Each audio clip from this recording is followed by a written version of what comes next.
चाहे बाहरी कष्ट हो या भीतरी पीड़ा हो, कभी शिकवा शिकायत प्रेमी के मुख में नहीं होता। वो प्रेमी नहीं होते, वो देह प्रेमी होते हैं, भोग प्रेमी होते हैं, जो प्रभु से याचना करते हैं। प्रेमी प्रभु से याचना नहीं करते हैं। देखो ना, जो जाने ते कहे नहीं सहे। सहना भी कई प्रकार का होता है। एक होता है आप ईश्वर हो, आप जैसा सहाओगे सहना पड़ेगा। एक तो ये सहना है। इसके पहले सहना है कि हमारे कर्म हैं, उनका भोग भोग रहे हैं। दूसरा है कि हमारे कर्म कैसे हो सकते हैं, अब तो हम आपके शरणागत हैं, पर आपका विधान है, अब जैसा सहाना है तो आपको सहाओ। अब ईश्वर हो, आपके ऊपर तो कोई बस है नहीं। एक ये सहना है और एक ये सहना है कि प्यारे, आपने जो विधान किया है बहुत मंगल में किया है, आपकी जय हो, आपकी जय हो, तेरा किया मीठा लागे। ये बहुत बड़ी बात है, बहुत बड़ी। ये प्रेमी हृदय बोल, तेरा किया मीठा लागे। आपका ये विधान है ना, तो मुझे करोड़ों सुखों से बढ़कर भी वो दुख प्यारा है जिसमें आपका विधान है। करोड़ों प्रकार की स्वस्थता से भी मुझे वो अस्वस्थता प्रिय है जिसमें आपकी स्मृति, आपका विधान है। वो शीतलता हमारे किसी कार्य की नहीं जिसमें आपका विस्मरण हो जाए, हमारे हृदय में दाह पैदा हो जाए।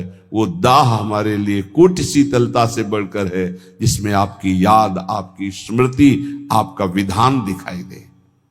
साहे सराह सराहे, सुना था कल महामहिम पूज्य श्री अर्जुन देव जी की वाणी।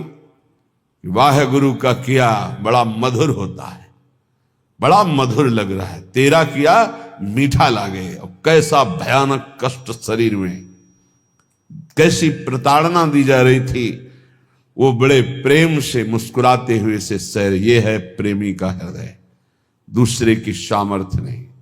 ठाकुर हरिदास जी को 22 बाजारों में बाहरी शरीर को पीड़ा पहुंचाई जा रही, कोड़े मारकर हरि बोल के सिवा कुछ नहीं निकला। एक बार भी आह नहीं कहा। बलिहारी है इन महापुरुषों के चरणों में। प्रहलाद जी को भीषण यातना दी गई, एक बार भी शिकायत नहीं की हरि से। मीरा जी को कितनी यातना दी गई, विष पिलाया गया, एक बार भी गिरधर से कहीं शिकायत पद में नहीं मिलेगी, आपने मुझे बहुत कष्ट दिया, ऐसा कभी नहीं कहा।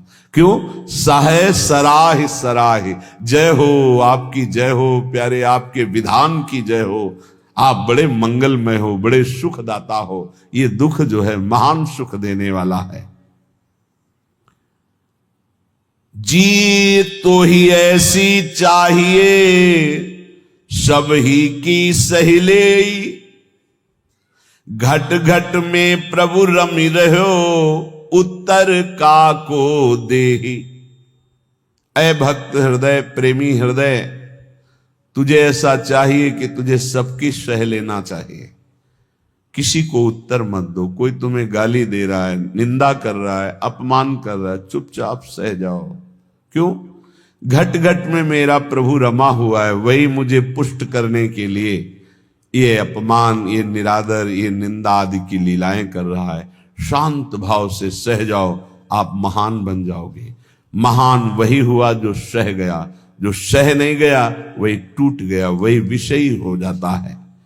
जी तो ही ऐसी चाहिए, सब ही की सहिले, घट घट में प्रभु रमि रहो, उत्तर का को दे। कितना सहूं, कितना सहूं, कब तक सहूं? तो बोले एक बार तो मरना ही है ना, मृत्यु तो एक बार आएगी ना, मरने तक सह लो। देखो, तन छुट बेलो हद है, सहिले मन धरि धीर। अरे धैर्यवान उपासक, बहुत से बहुत शरीर ही छूट जाएगा, वो तो एक बार छोड़ना ही है, दो बार तो नहीं छोड़ना, और वो अपने नियत समय पे छूटेगा। चुपचाप सह लो। जैसा लिखा है ऐसा महापुरुषों के जीवन में पाया गया। तन छुट बेलो हद है, सहिले मन धरि धीर, क्यों इतनी ममता करे, कोटिन छाड़े शरीर। करोड़ों शरीर छोड़ चुके हो, एक बार प्रभु के लिए इस शरीर की ममता छोड़ दो। जैसा विधान हो चुपचाप उसे सहो, देखो उन्नति हो जाएगी, आपकी अध्यात्म उन्नति हो जाएगी। क्यों काहू को बावरो अपनो दुख बताए। गांठ बांध लो, अपनी पीड़ा अपने हृदय की हमारे हृदयेश्वर प्रभु जानते हैं। किसी से भी मत कहो, किसी और के कहने से, वो खुद पीड़ा युक्त है, वो खुद प्रभु के आश्रित है, तुम भी प्रभु के आश्रित हो, क्यों किसी से कहते हो। बुरी सखी कितनी बढ़िया बात बता रहे, क्यों काहू को बावरे अपनो दुख सुनाए। अगर वो बहुत वैष्णव है, भक्त है, तो वह ही में दुख पावई, तेरी पीर न जाए। तेरी पीड़ा तो नहीं मिट जाएगी ना, वो और दुखी हो जाएगा। अगर भक्त नहीं तो उपहास करेगा। रही मन मन की मन व्यथा, रखिए मन में गोए। ये सुनिठ लई है लोग सब, बांट न ली है कोई। इसलिए अंदर की बात अंदर ही रख के केवल प्रभु, केवल प्रभु। रे मूरख क्यों चतुर बने, अरुझत बारंबार। भलो भलो कई छाड़ी दे, बहु बातन व्यवहार। कभी कभी उपासक फंस जाता है कि हम दूसरे का कल्याण कर देंगे। अरे मूर्ख मत बन, बहुत प्रवीण है। अरे सब में प्रभु विराजमान है, चर्चा भी करनी है तो प्रभु के सुख के लिए, परमानंदमय प्रभु के यश गान के लिए। स्वांता सुखाए तुलसी रघुनाथ गाथा, स्वांता सुखाए। हमें भगवान ने यश गाने का अवसर दिया है, हम दूसरे का कल्याण कर दें इतनी सामर्थ्य नहीं। कह रहे हैं रे मूर्ख, ए मूर्खता मत करना। क्यों चतुर बने, अरुझत बारंबार। इतनी बार समझाया, इसको समझ में नहीं आता, ऐसा वैसा, ये बहुत दुष्ट है, नीच है। भूल गए कि सामने शिष्य का नाटक करने वाला सिर्फ भगवान ही है, दूसरा कोई नहीं है। सबके अंतःकरण में घट घट व्यापी परमात्मा ही बैठा हुआ है। अय उपासक, भलो भलो कही छाड़ी दे, बहु बातन व्यवहार। ये चार लोग तुम्हें बहुत अच्छा कहें, ये व्यवहार में मत उतरो, व्यवहार छोड़ दो। हठ करी पक्ष न रोपिए, नहीं करिए उपदेश, सब सो नम नीचे रहो। ये बहुत बड़ी बात है। अपना कहीं भी किसी भी तरह का अभिमान जागृत न हो, सब सो नम नीचे रहो। छाणी बलपन लेस, कोई अपने अंदर बड़प्पन लेस मात्र भी नहीं। अगर कोई अपना पक्ष विजयी हो रहा है कि हम जीत गए इनसे ज्ञान, मौन हो जाओ। हारे को हरि नाम, चुपचाप नाम जप करो, अपना पक्ष रोपिए मत। सब में प्रभु विराजमान है। सब सो नम नीचे रहो, छाणी बड़प्पन लेस। सब ज्ञानी सब ही चतुर, उर पेरक हित चंद। काहे करे सो सब भली, तू न बोल मति मंद। अय उपासक, यदि भगवत प्रेम प्राप्त करना चाहता है तो ऐसा मान, सब ज्ञानी सब चतुर हैं, सबको भगवान प्रेरित करते हैं। जो जैसे चल रहा है बढ़िया है, किसी की निंदा नहीं, किसी का अपमान नहीं, किसी का दोष दर्शन नहीं। तू बोल मत, किसी की निंदा मत कर, धैर्य पूर्वक केवल अपने भजन में रहे, फिर तेरे अंदर प्रेम प्रकाशित होगा। कठिन पीर है प्रेम की, बिरला जाने ताही। और जे जाने ते कहे नहीं, सहे सराही सराही। प्रेम ये जानने में आने वाला विषय नहीं, इसीलिए कभी प्रेमी कोई अनुभव नहीं होता कि मैं प्रेमी हूं, मेरे में प्रेम बढ़ रहा है। अगर ऐसा अनुभव तो अहंकार बढ़ रहा है, प्रेम नहीं। कभी ज्ञानी को यह ज्ञान नहीं होता कि मैं परम ज्ञानी हूं, मैं पूर्ण बोधवान हूं, कभी नहीं होता। और मैं अज्ञानी हूं, मुझे बोध नहीं, ऐसा भी नहीं होता।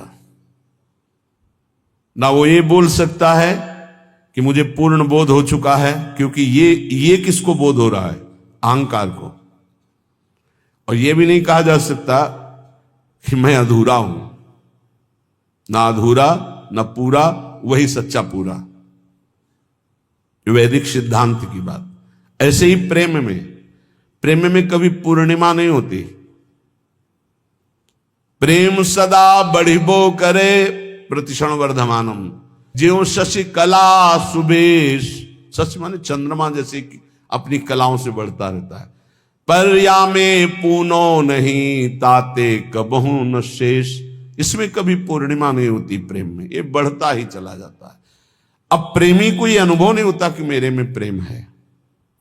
अगर अनुभव होता है तो अभी अहंकार शेष है, वो अत्यंत दैन्य रहता है। उसको अपने अंदर प्रेम की कमी दिखाई देती है, वो रोता है प्रेम के लिए। जब उपासक अपने आराध्य देव के निरंतर चिंतन में चित्त को डुबोता है, संसार से पूर्ण रूप से उदासीन हो जाता है, तब उसके अंदर की विशुद्ध प्रेम वृत्ति, ममतामयी वृत्ति अपने आराध्य देव में लगती, तभी ये दिव्यता अध्यात्म की उसमें जागृत होती है। श्रीपाद प्रबोधानंद जी महाराज कह रहे हैं, बहुत बढ़िया श्रीधाम वृंदावन की महिमा का ऐसा रसास्वादन करा रहे हैं कि जीव का परम कल्याण हो जाए। दविष्ठे यस्तिष्ठे दति कृति निष्ठा कुविषये सकृत वृंदाटव्यास तृणकमपि वंदेत सुकृति सतत प्राणस्योच्छृंखल निखिल शक्ति करुणया ध्रुवम देह शांति हरिपदमलभ्यंच लभते। ध्रुवम सत्य, देह शांति, शरीर पूरा होने के बाद हरिपद मलभ्यंच लभते। अलभ्य लाभ हरिपद परम पद की उसे प्राप्ति होती शरीर छूटने के बाद। किसको? बोले दविष्ठे यस्तिष्ठे दति कुकृति निष्ठा कुविषय। कुकृति निष्ठा, गंदे आचरण करने वाला निष्ठा पूर्वक, मतलब महापापी। कुविषय, गंदी बातों में, गंदे विषयों में जिसकी निष्ठा पूर्वक पाप रति है, वो तो वृंदावनवासी होगा? बोले नहीं।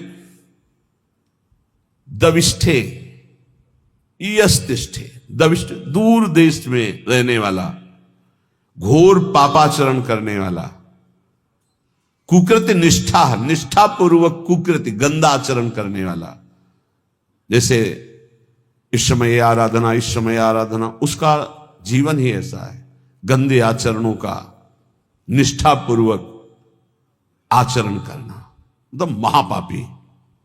दूर देश में रहता है, महापापाचरण करता है, पर संयोग वशात सुकृति जनों के संग में वो एक बार वृंदावन आ गया। संयोग वशात उसकी दोस्ती किसी ऐसे से हो गई, चलो यार एक बार वृंदावन चलो। नहीं, हमें कोई मत, हमारे साथ चलो, पैसा हम लगाएंगे, आपको खवाएंगे पियाएंगे, घुमा के ले आएंगे, यार चलो ना। अब वो चल पड़ा।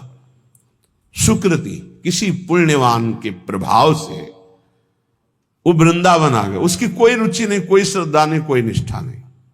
सकृत एक बार वृंदाटव्यास तृणकमपि वंदेत सुकृति। अब उसने चलो बिहारी जी के दर्शन करे आवे, अब उसके साथ गया। जैसे यहां कई ऐसे दर्शन में आते हैं सुबह कि वो स्वयं नहीं आए, उनकी कोई श्रद्धा नहीं, उनको लाया गया है।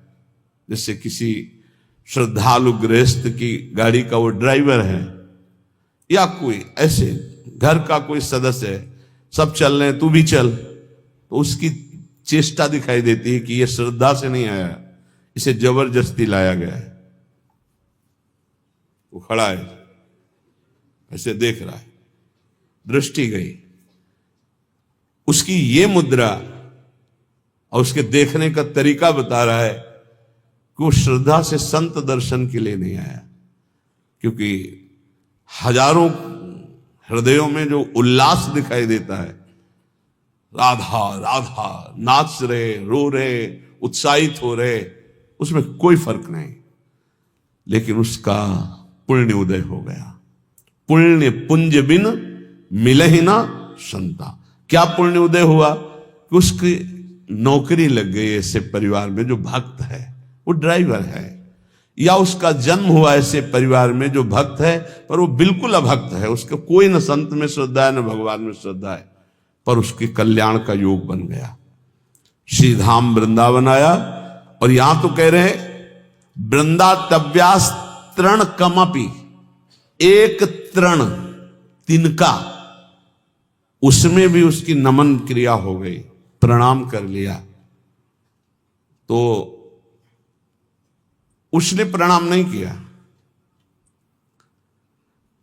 कईयों को देखा कि जब दृष्टि में दृष्टि मिला के तुमको अपने आप ऐसे वो यंत्रवत ऐसे होना पड़ेगा तुम्हें, और जिनकी उपेक्षा कर दी गई, मंगल ही होगा तुम्हारा, आए हो किसी भी भाव से खड़े हो तुम्हारा मंगल ही होगा।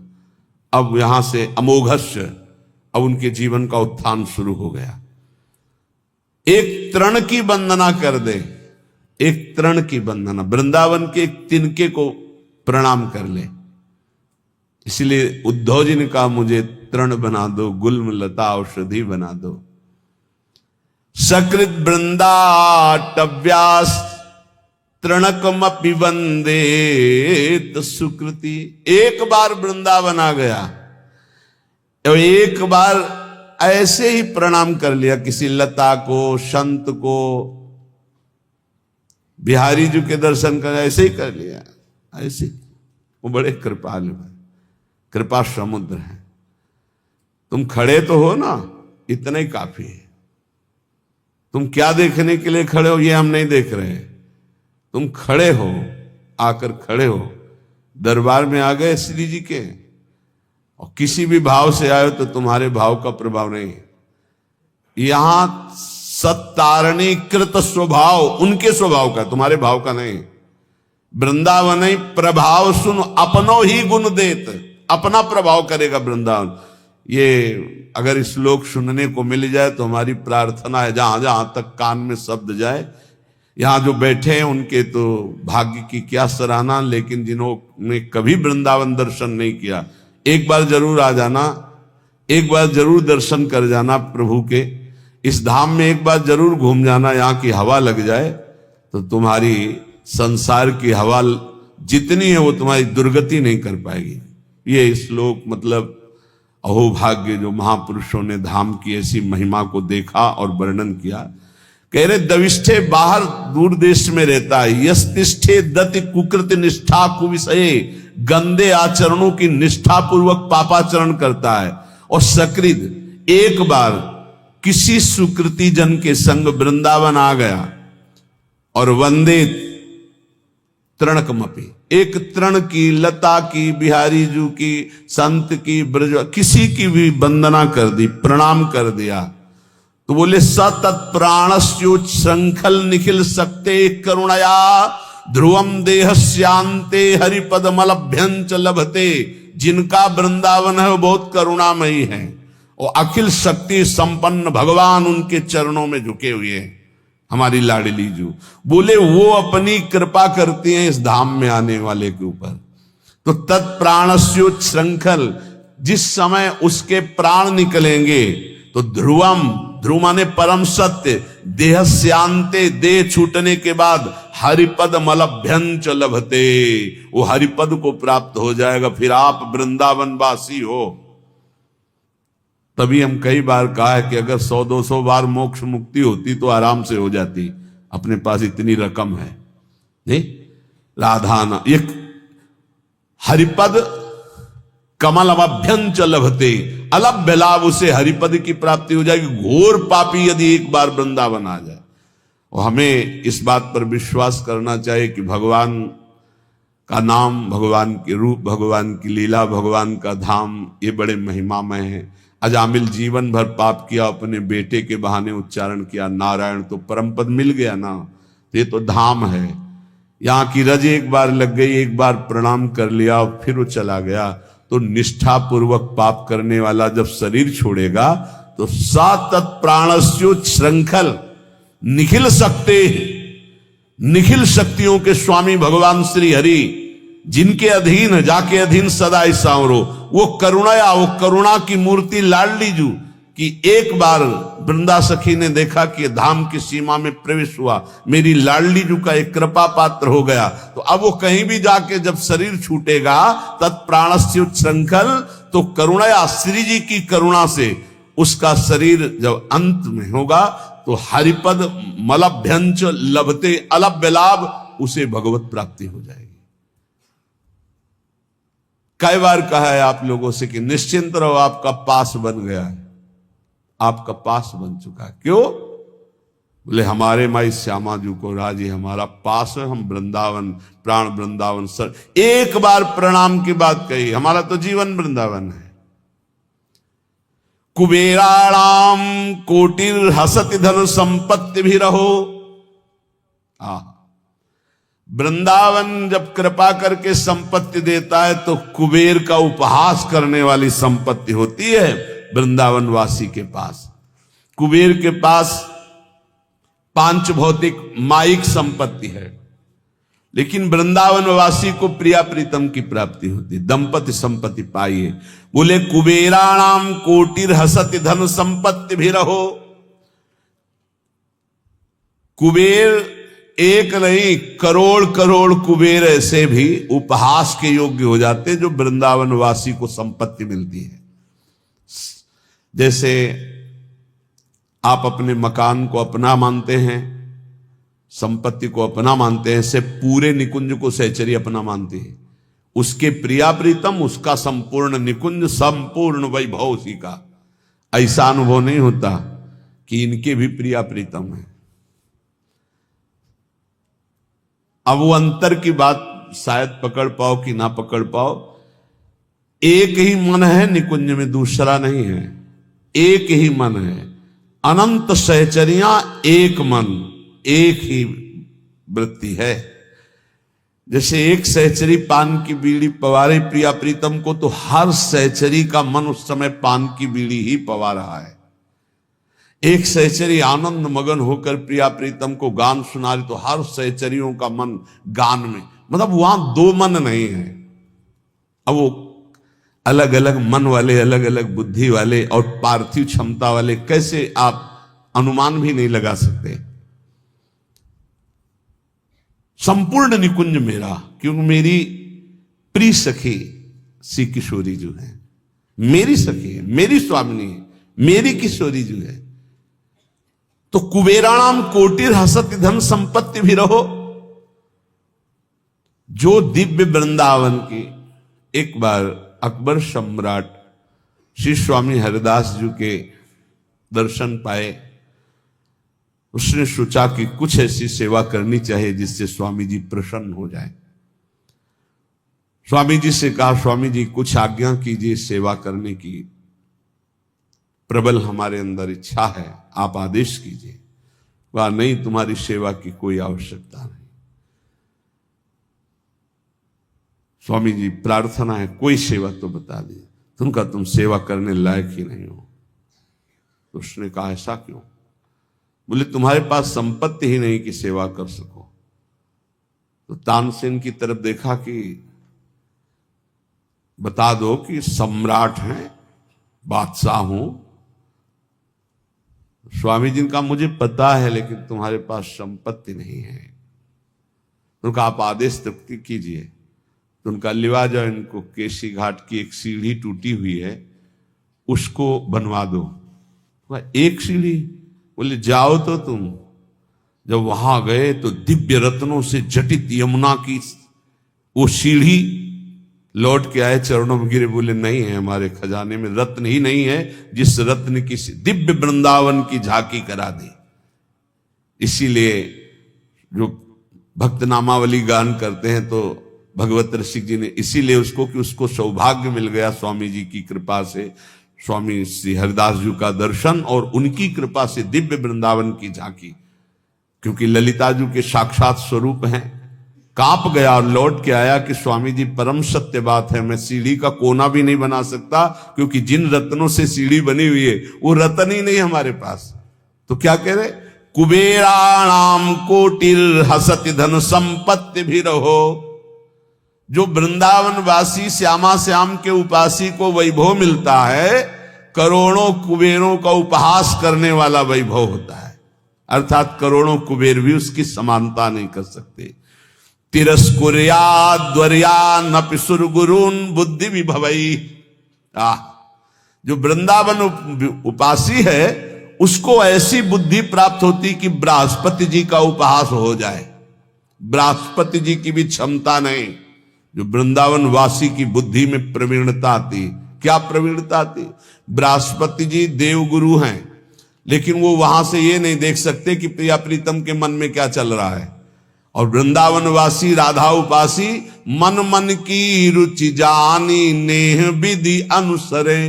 प्रिया प्रीतम के मन में क्या चल रहा है ये जानकर प्रिया प्रीतम की प्रेम पूर्वक सेवा करते हैं। मन मन की रुचि जानी, प्रिया प्रीतम के मन की रुचि जानकर, ये बृहस्पति जी में सामर्थ्य नहीं। प्रिया प्रीतम को कैसे सुख पहुंचाना है ये बृहस्पति जी की बुद्धि। संपूर्ण बृहस्पति जी का ज्ञान उद्धव जी को प्राप्त है। बृहस्पति जी गुरु हैं उद्धव जी के, लेकिन उद्धव जी जब वृंदावन में आए तो अपने को ज्ञानहीन पाया। गोपियों के समक्ष और चरणों में लौट गए, बोले अभी तक मुझे इसका परिचय ही नहीं था। तो जिसे बृहस्पति जी को भी परिचय नहीं है वो है वृंदावन प्रेम रस। यहां कह रहे श्रीपाद की जो वृंदावन के राधा चरणारविंद की उपासना करता है उसकी बुद्धि में जो बात आती है वो बृहस्पति जी की भी बुद्धि में नहीं। तिरस्कुर्या द्वर्या नपि सुरगुरुन बुद्धि विभवई। सुरगुरु बृहस्पति जी की बुद्धि का भी तिरस्कार करने वाला ज्ञान, अद्भुत प्रेम वृंदावन उपासक को प्राप्त होता है। अशोच्य स्त्री पुत्रादिभिर्षम ईड्यो हरिरसात् छुको प्रहलाद्यरति कृधि वृंदावन वने। श्री सुखदेव जी प्रहलाद आदि जिन प्रभु की रति को प्राप्त हुए, आश्चर्य की बात है, बड़े सोच की बात है कि लोग स्त्री पुत्र आदि में आसक्त होकर ऐसे मानव देह को भगवान की भक्ति प्रेम रस में ना डुबो करके व्यर्थ में नष्ट कर देते हैं। श्रीपाद का कहना है कि जहां ऐसा वैभव मिलता है, जहां ऐसी बुद्धि मिलती है, जहां का ये प्रभाव है कि एक बार आ जाए प्रणाम कर ले इस भूमि को, तो उसको अंतिम समय परम कल्याण की प्राप्ति होती है। तो अपने परिवार के राग में फंसकर, मोह में फंसकर पापाचरण करते हुए जो जीवन व्यतीत करते हो, तो ये व्यर्थ जीवन है। इसको सार्थक करने के लिए निरंतर नाम जपने का अभ्यास करो। कभी कभी वृंदावन आकर दर्शन कर जाओ। जो कर्म करते हो पापाचरण उसमें ना हो, वो कर्म भगवान को अर्पित करो। इसी जन्म में भगवत प्राप्ति हो जाएगी।